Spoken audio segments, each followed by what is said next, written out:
Back in the reactio power scaling Marvel Universe, Namor can he really beat Thor? Let's see what Marvel has to say about this and check this out.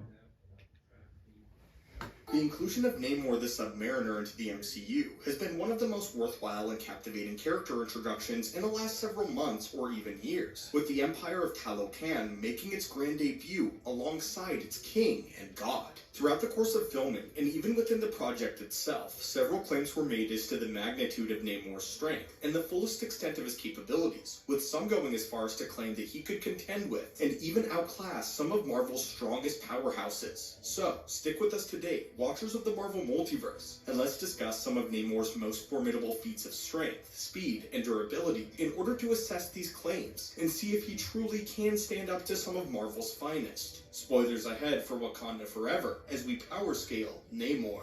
This all began leading up to the release of the film, as director Ryan Coogler claimed that Namor could match Thor in terms of pound-for-pound strength, and if he's in the water long enough, he can even stand up to the likes of the Hulk, claiming that he is actually stronger than Thor is when in the water. And while we conducted a previous assessment of this claim, we felt that the release of the film itself calls for an updated version on Namor's true power. In the film itself, M'Baku addresses the possibility that Namor could be as strong as the Hulk, showing that the characters in-universe are aware of his strength as well. And throughout the film, he is a consistent threat to the entire nation of Wakanda. At the end of the film, Shuri has to rely on her ingenuity and engineering prowess to design a system that can dehydrate and weaken Namor to the point where she can contend with him hand to hand, showing that as of now, it seems as if the power of the Black Panther is no match for Namor on a neutral environment. But more on this in just a moment. In the comics, he is in fact traded blows with the likes of the Incredible Hulk, and not only does Namor have the durability to stay in this fight, but the striking power to visibly affect the Hulk. While he can contend with the Hulk, he has very seldom bested the Green Goliath, and he is typically only able to do so when within water. This not only allows Namor to augment his strength, but it weakens the Hulk and allows Namor to access the rest of his subnautical abilities. In this environment, the Hulk is handily at a disadvantage when it comes to maneuverability and speed, and this allows Namor to capitalize on his athletic advantage. He has used powerful whirlpools to disorient and ultimately beat the Hulk,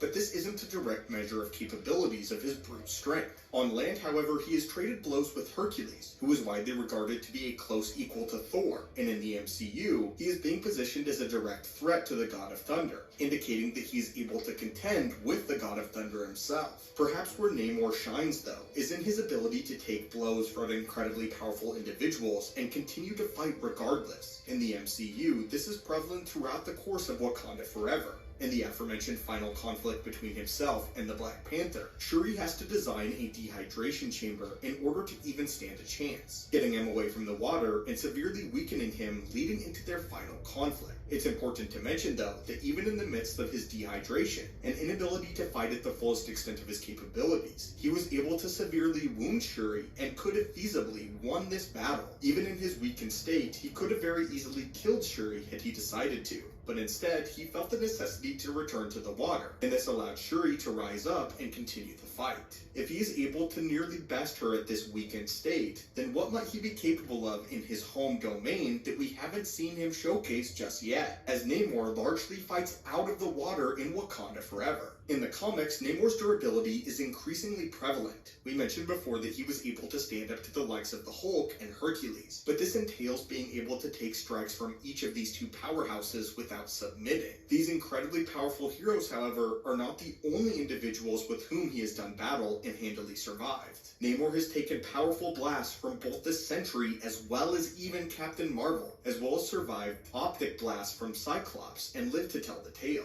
In many of these instances, he got up and continued to fight despite being pummeled by some of the most powerful, cosmic-level heroes that the Marvel Pantheon can offer. And in the MCU, we learned that not only is he capable of several feats of incredible durability, but he has access to some of the most powerful weapons on Earth. As we come to find out in Wakanda Forever, Wakanda is not the only kingdom to have access to vibranium, and Talocan has their own rich supply of the exceedingly rare metal. This means that Namor's weaponry and equipment consist largely of the single strongest metal to be found on Earth at this point in time. This allows his equipment to stand up to the likes of Wakanda, and what largely served as Wakanda's primary advantage in battle no longer applies to the kingdom of Talocan. For years, Wakanda's use of vibranium set them apart from the rest of the world, giving them weapons and gear that could level armies of entire nations. And they were always able to stand above the rest of the world based on their use of vibranium. So now, what happens when another nation is just as well equipped as they are? Namor's spear can slice through the hulls of Wakandan ships, and his agility makes him incredibly difficult for Wakandan pilots to pin down.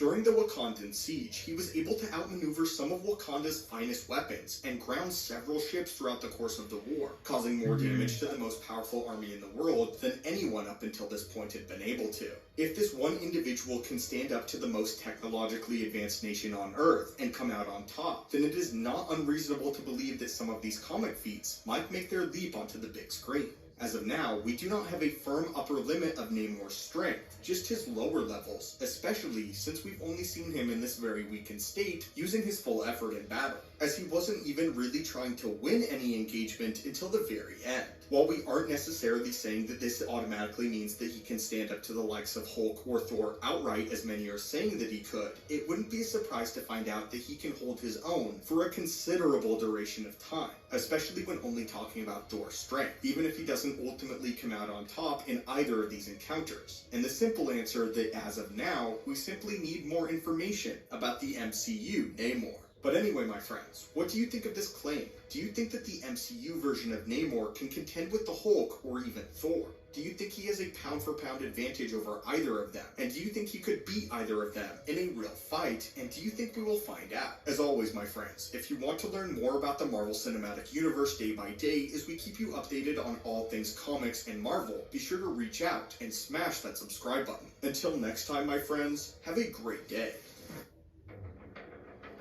Yeah, please subscribe, like this video, and see you guys. Bye.